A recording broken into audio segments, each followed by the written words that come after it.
Pessoal, boa tarde. A gente vai dar início, então, à segunda parte A primeira parte, a gente vai estar trabalhando com a parte 1.2 da Química Tecnológica 1. Eu vou apresentar para vocês o material de complementação. A gente vai falar sobre massa molar e sobre nomenclatura de compostos orgânicos, algumas dessas classificações. Tá bem?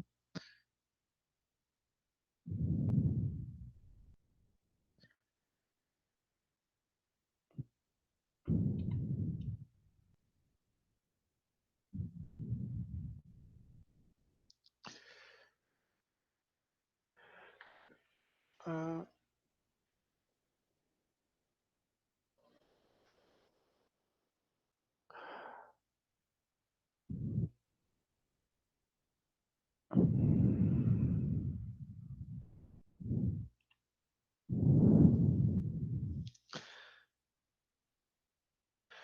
Bom, essa parte 2, que é a segunda etapa do conteúdo, nós vamos trabalhar, então, com algumas composições de alguns entendimentos de massa molar.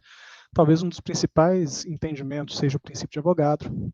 Dá para a gente a ideia de que lá no século, já entre Avogadro, ele nasceu em 1776, mas isso no século XVIII a gente consegue perceber que o entendimento de que volumes iguais de todos os gases à mesma temperatura e pressão, ele contém o mesmo número de moléculas, foi possível então entender a partir daí que a gente tem uma quantidade de matéria relacionada a características de alguns elementos. E a partir dessa estrutura, a gente começa então a interpretar a quantidade de matéria definida em mol. Ele é uma quantidade utilizada para poder definir um quantitativo de átomos, moléculas, componentes atômicos. E quando a gente fala, por exemplo, de massa molar de um elemento, tá, de um elemento atômico, o número atômico dele e a massa molar, ou peso atômico, dá para a gente algumas ideias. Esse mol de um elemento significa que a gente tem a quantidade relacionada de forma aproximada de 6,02 vezes 10 a 23 desses átomos. E essa quantidade ela vai estar contida, por exemplo, numa relação de massa. Só que aí é importante a gente pensar também, vou pegar a prata como exemplo, a prata ela tem número atômico 47 e massa atômica 107,87. O que significa essa massa atômica? Essa quantidade é uma unidade de massa atômica, eu vou falar um pouquinho já nos slides para frente, mas a intenção é perceber como representar e como reconhecer algumas dessas quantidades. Então, se ele tem 47 como número atômico, significa então que a prata tem 47 prótons e ela também tem 47 elétrons. A quantidade de nêutrons é um número inteiro.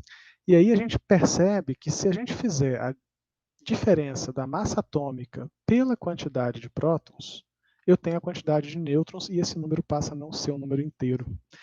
Isso traz para a gente um outro entendimento, que existem átomos de prata com massas diferentes. E isso se dá efetivamente pelo número de prótons. Então, a gente dá um nome para esses elementos, tá? De isótopos, que são átomos de um mesmo elemento químico que possui a mesma quantidade de prótons, mas eles se diferenciam em relação ao número de nêutrons. Então, quando a gente pensa nessa possibilidade de existência, e é uma existência natural, a massa atômica ela vai se dar pela proporção, tá, natural da ocorrência desses diferentes isótopos na natureza. Então, com isso, aqui eu tenho algumas dessas informações, os isótopos de carbono. O carbono 12, tá, ele tem uma abundância na natureza da ordem de 99%, tá, onde ele possui 6 prótons e 6 nêutrons. O carbono 12 ele é especialmente importante porque ele define a unidade de massa atômica atualmente. O carbono 13 tem uma abundância muito pequena e o carbono 14 ele tem uma característica de aparecer na forma de traço, uma quantidade muito pequena. Mas ele tem uma característica importante também de ser utilizado para datação de artefatos arqueológicos. Tá? A gente vai falar disso um pouco mais para frente, quando a gente falar de cinética, eu retomo um pouco do uso desses isótopos radioativos. A unidade de massa atômica, ela vai ser medida então como 1/12 do isótopo 12 do carbono. Então, o carbono 12, ele apresenta 12 unidades de massa atômica. E por isso, então, a gente consegue perceber que existe a quantidade em massa de 12 gramas por mol de carbono. Tá? Então, quando a gente soma as massas atômicas de uma molécula, a gente obtém as massas moleculares de um composto. Isso significa que eu posso ter compostos com mais de um elemento, e aí, dada a quantidade de cada elemento, eu consigo perceber, então, e quantificar uma relação massa-quantidade de matéria em mol. Aqui eu vou trabalhar de novo com a prata. Eu tenho os elementos químicos com apenas um átomo. A prata é um elemento metálico, ela tem algumas relações importantes que vão ser dadas aqui. Ponto de fusão ou temperatura de fusão, densidade. E o número Cas é um número que ele é utilizado como identificador único. Então, muitas vezes na indústria, para que a gente não tenha dúvida sobre qual seja o material que a gente está adquirindo, a gente trabalha com esse número Cas. Ele está relacionado com um cadastro desses diferentes elementos químicos, tá? É um número de registro, e isso faz com que a gente trabalhe com, com esse número sem que a gente tenha dúvida de qual elemento, qual substância a gente está trabalhando. Tá? Aqui tem um link para poder verificar também algumas perguntas frequentes, mas ele é bastante útil e é trabalhado tanto em bancos de dados públicos ou privados. A prata, então, ela possui dois isótopos, tá? Com 60 nêutrons, ele tem abundância percentual da ordem de 51, quase 52%, e outro com 62 nêutrons, que os dois juntos, tá? Tanto a prata com massa 107 e a prata com massa 109, elas apresentam então essa proporção. E essa relação, essa proporção relativa de cada um desses elementos, dá para a gente o percentual também relacionado a cada massa atômica, o que dá esse entendimento de uma massa atômica com valores fracionados. Tá? Então, essa informação de isótopos e com relação à massa atômica, eu também queria trazer para vocês a informação dos isótonos, os isóbaros e os isoeletrônicos. Os isótonos, eles são átomos que possuem o mesmo número de nêutrons, mas diferentes números atômicos. Então, se eu tenho a diferença entre massa atômica e o número atômico como a quantidade de nêutrons, diferentes elementos podem possuir a mesma quantidade de nêutrons, e isso faz com que eu tenha esses isótopos. Os isóbaros, eles já apresentam o que a gente entende como a quantidade em massa. Porém, diferentes elementos apresentando o mesmo número de massa, cálcio, potássio, argônio, a gente tem então a relação deles caracterizados como isóbaros. E aqueles isoeletrônicos, eles são átomos, e nesse caso entra também importante colocar a questão de íons, que possuem o mesmo número de elétrons. Então eu tenho aqui o sódio, o oxigênio, tá?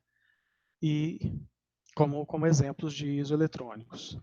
A quantidade de matéria, quando a gente pensa para as moléculas, que sejam consideradas como conjunto de dois ou mais átomos, o carbonato de cálcio tem o cálcio, o oxigênio e o carbono. Ele também tem características semelhantes com a prata, mas como substância ele tem essa identificação também pelo número Cas.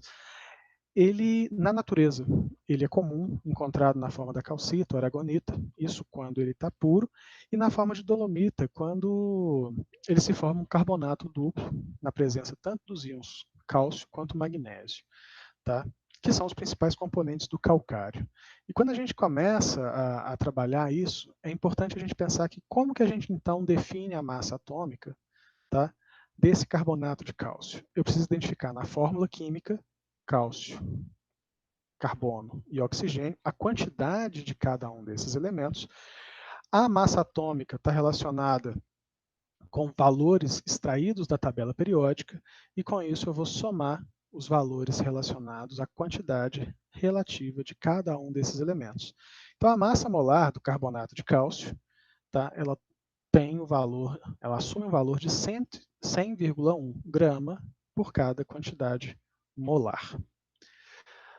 Aqui eu tenho dois exercícios, eu queria que vocês tentassem trabalhar esses exercícios, a quantidade de átomos de prata que existem em 2,5 gramas de prata. Tá? Aqui está o elemento prata, número atômico 47, massa 107,87. E qual a quantidade de cálcio presente em 20 gramas de carbonato de cálcio? Então eu queria que vocês tentassem fazer isso também. Essa quantidade de cálcio, ela precisa ser relacionada em quantidade em gramas e quantidade em átomos. Tá bem? Aqui eu queria falar um pouco de algumas funções orgânicas e para isso a gente vai precisar também trabalhar um pouco com algumas relações de dissociação de alguns compostos, tá? E também algumas reações químicas associadas. Com isso, algumas funções orgânicas básicas, tá? Que algumas funções inorgânicas que são importantes para a gente trabalhar. Ácido e bases são aqueles definidos a partir da definição de ácido e base de Arrhenius. Ácido é aquele que libera o íon H+, quando adicionado à água. Então, eu tenho como exemplo o ácido clorídrico, que se dissocia em água, formando H+, mais Cl-, então o íon H+, e o íon cloreto, tá? Cl-, e o ácido fosfórico se dissociando em 3 íons H+, mais o íon, o ácido, desculpa, aqui é o ácido fosforoso, tá? O ácido fosforoso formando, então, 3H+, mais o fosfito. As bases liberam o íon H-, quando adicionados à água, e isso dá para a gente alguns exemplos, aqui o hidróxido de sódio, NaOH, formando Na+, e OH-, e o hidróxido de cálcio, formando Ca2+, mais duas hidroxilas. O íon OH-, ele é conhecido como hidroxila. Se a gente for pensar nas nomenclaturas de como denominar essas bases, a gente pode pensar então com duas características. Uma, o número de oxidação do elemento metálico pode ser fixo, isso acontece na coluna 1 e na coluna 2, tá, da tabela periódica, os elementos alcalinos e os elementos alcalinos terrosos. Então eu vou ter hidróxido de mais o nome do elemento. Exemplos, como a gente falou nas reações passadas, o hidróxido de sódio e o hidróxido de cálcio. Nem o sódio nem o cálcio apresentam um número de oxidação variável, então com isso fica com essa definição de nomenclatura.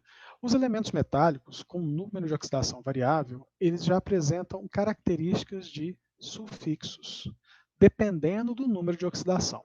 E aí entra essa possibilidade, o sufixo oso, relacionado ao menor número de oxidação, e o sufixo ico com o maior número de oxidação. Então, com isso, o nome desse elemento poderia ser o nome, hidróxido de, nome do elemento, mais esse sufixo. Então, aí eu tenho uma outra possibilidade também aceita, que é o hidróxido, considerando mais o nome do elemento e o número do NOx em algarismos romanos. Aqui eu tenho dois exemplos. Eu trouxe o ferro como os hidróxidos de ferro 2 e hidróxido de ferro 3. O hidróxido de ferro 2 apresenta o menor número de oxidação, então ele também pode ser chamado de hidróxido ferroso, ou hidróxido de ferro 3. Enquanto o hidróxido de férrico, ele tem o número de oxidação do ferro 3+, ele pode ser denominado tanto como hidróxido de ferro 3 como hidróxido férrico. Com relação aos ácidos, eles também apresentam características de serem não oxigenados, eu vou chamar esses ácidos de hidrácidos, ou ácidos oxigenados. Tá? Nos ácidos não oxigenados, está presente o hidrogênio ligado, geralmente, a um ametal. Tá? E com isso, a gente tem o ácido, o nome dele dado como ácido, mais o nome do elemento com um sufixo hídrico, tais como ácido clorídrico, ácido sulfídrico. Com relação a ácidos oxigenados, o que a gente tem é o ácido e o nome do elemento, mais o sufixo relacionado ao menor ou maior número de oxidação. Da mesma forma como a gente viu nas bases, o sufixo oso relacionado ao menor NOx e o sufixo ico relacionado ao maior número de oxidação. Aqui eu tenho alguns exemplos. O ácido nítrico, o ácido sulfúrico e o ácido sulfuroso. Com relação aos ácidos oxigenados, esse NOx pode ser variável e, dependendo do número de oxidação, ele pode apresentar mais do que 2. Então, quando isso acontece, a gente já trabalha as relações tanto do sufixo ico, ioso, mas também a identificação e o uso de prefixos. Quando eu tenho o maior número de oxidação, eu utilizo o prefixo per. Enquanto eu tendo o menor número de oxidação, eu uso o prefixo hipo. Alguns exemplos estão colocados aqui. O ácido persulfúrico, tá? H2SO5, o ácido sulfúrico, H2SO4, ácido sulfuroso, H2SO3, e o ácido hipossulfuroso. Então, esses são alguns exemplos onde eu tenho a necessidade de apresentar o prefixo e o sufixo associados para poder distinguir aquelas nomenclaturas de ácido. Eu posso ter alguns outros exemplos também usando o, o manganês como esse elemento de NOx variável. Tá? Algumas dessas funções inorgânicas que vão ser decorrentes de reações entre sal e água, tá? São sais. Eles são compostos capazes de se dissociar em água liberando íons, mesmo que esses íons sejam liberados em pequena proporção. Tá? Então, eles liberam cátions diferentes do H+, e ânions diferentes de OH-. Exemplos, o KCl. KCl, tá? O cloreto de potássio, ele libera os íons potássio positivo, cátion potássio, e o íon cloreto, o Cl-. Quando a gente pega esse outro exemplo, tá? Seria o fosfito de amônio. Eu tenho a liberação do íon amônio na quantidade de 3 íons amônio, mais o íon fosfito. Então, eu tenho aqui também a forma de dar nome a esses sais. Tá? Eles são baseados na nomenclatura dos ácidos e do ácido e da base de origem. Então, quando a gente pensa no ácido de origem, ele carrega algumas relações também bem definidas. A gente acabou de enxergar essas relações. E a base de origem ela tem um cátion associado. Então, o nome, de forma geral, é o nome do ânion do ácido de origem. Tá? E aí a gente vai pensar que, para se distinguir dos ácidos, a gente tem as terminações, os sufixos eto, ato e ito, e o nome do cátion de origem. Então, por exemplo, o KBr, tá? O brometo de potássio. Bromo é o ânion brometo, ele vem da origem do ácido brômico. Potássio vem da base hidróxido de potássio. Então, quando a gente tem essas relações, o brometo, uma vez que eu tenho o ácido bromídrico, como está na tabela aqui ao lado, a terminação hídrico vai corresponder a um sal de terminação eto. Ácido clorídrico, eu tenho o cloreto de algum cátion que seja proveniente de uma base. Tá? Quando eu tenho variações do número de oxidação, eu também tenho o ácido terminado em ico, tá? Por exemplo, ácido sulfúrico, eu vou ter a terminação vinculada ao sufixo ato. Então, um ácido sulfúrico vai levar à formação de um sulfato de alguma base ou de algum cátion. Por exemplo, sulfato de ferro 2, sulfato de potássio. Eu posso pensar também os ácidos terminados em oso, tá, levando à terminação ito.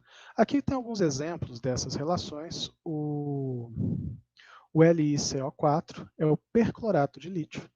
Tá? O nitrito de potássio, KNO2, também são dados como exemplos. Então, é importante que a gente conheça a nomenclatura dos ácidos para que a gente possa fazer a relação vinculada aos sais. Então, dessa forma, a gente consegue estruturar nomes que sejam inequívocos para cada uma das substâncias compostas que a gente tem relacionadas aos estudos dessa parte de química básica. Outra função importante são os óxidos. Eles são compostos oxigenados, tal que o oxigênio é o elemento mais eletronegativo. Eles se dividem em óxido ácido, básico e anfóteros. Com isso, essas funções inorgânicas dos óxidos ácidos, eles têm relações de reação química características quando a gente tem a adição de água a esses óxidos ácidos, eu tenho a formação, então, num processo reativo, gerando um sal. Quando eu tenho essa reação de óxidos ácidos com base, eu tenho a formação de sais e água. E esses compostos, eles apresentam caráter covalente.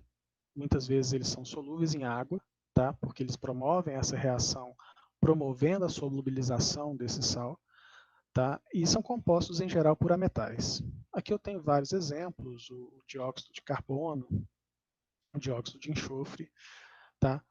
E aí, aqui entre outros, eu posso pensar também que os óxidos básicos, eles apresentam características reacionais diferentes, tanto com a água quanto com ácidos. Quando ele reage com água, ele forma então uma base, tá? Forma então um hidróxido. Quando ele reage com ácido, ele proporciona a formação de um sal e água. Eles também, esses óxidos básicos são compostos iônicos, tá? Formados na sua maioria por metais, onde esses metais, que são os elementos eletropositivos, eles são ligados ao ânion O2-. Aqui eu tenho o óxido de sódio, o óxido de potássio, o óxido de cálcio, como alguns desses exemplos vinculados. E os óxidos anfóteros, eles são óxidos que possuem comportamento dual, ambíguo. Porque se eles interagem com o ácido, eles se comportam como um óxido básico. E quando eles interagem com a base, eles se comportam como óxidos ácidos. Alguns dos exemplos são os óxidos de zinco e o óxido de alumínio. De forma geral, os óxidos que têm NOx fixo, tá? Eles apresentam a característica de ter o nome dado por óxido de e o nome do elemento, tais como óxido de sódio, óxido de cálcio. Então, com relação a esse tipo de nomenclatura, é importante a gente reorganizar essas informações pensando na característica do metal. Quando esse número de oxidação é variável, ele também recebe a classificação. Ele recebe, na verdade, a nomenclatura do sufixo ico e do sufixo oso. Seja ele dessa forma, tá? Por exemplo, o óxido férrico, que tem o ferro com o número de oxidação 3+, ou com o número romano indicando o NOx do metal. O óxido férrico, ele tem o número de oxidação do ferro 3, então ele toma o nome de óxido de ferro 3. O óxido de ferro 2, ou óxido ferroso, é um outro exemplo para a gente poder trabalhar. É bastante comum a gente ter a vinculação do número de átomos do elemento, tanto do átomo de oxigênio e do elemento que está vinculado ao oxigênio, para dar nome. Alguns nomes usuais, o monóxido de carbono, o trióxido de enxofre, e aqui eu tenho o trióxido de dinitrogênio. Então, o di representa a presença de 2 átomos de nitrogênio na molécula N2O3. Aqui eu queria, na verdade, essas considerações, eu vou pedir que vocês encaminhem essas conversas já para nosso próximo encontro na segunda-feira. E eu estou deixando aqui 2 exercícios dessa segunda parte, tá? Com algumas perguntas para poder direcionar esse trabalho. Essas perguntas e esse material é para ser entregue na quinta-feira da semana que vem. Tá? E com isso a gente consegue, então, avançar, finalizando essa primeira etapa do conteúdo de Química Tecnológica 1. Aqui estão os exercícios da parte 2, tá? E aqui são alguns outros exercícios para a gente poder trabalhar. Então, eu vou deixar esse material disponível e eu aguardo vocês na segunda-feira para a gente poder tirar algumas dúvidas desse conteúdo. Ok?